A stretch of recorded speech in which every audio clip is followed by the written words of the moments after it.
Hello guys, good morning. Ngayon guys, binigyan ako ng trabaho ni supervisor. Isa lang naman. Pero napakainit doon sa engine casing. Ito yung parte ng barko guys na napakainit, engine casing. Ano yan? Sa ano ba yan? Tambutso lahat. Nandun lahat yung tambutso. Dito lang ako magsalita guys kasi doon mahirap na magsalita na makainit.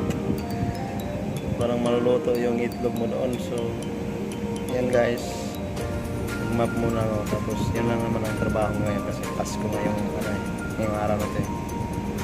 So ngayon linis muna guys para relax ka agad. Ciao. Hey, what's up guys? Ngayon guys, nandito ako sa engine casing. Napakainit ngayon dito guys. Nandito pa lang ako dito sa malapit sa pintuan, pero ramdam ko na yung init. Okay guys, lilinisan ko na yung tubig at saka yung map para malinis yung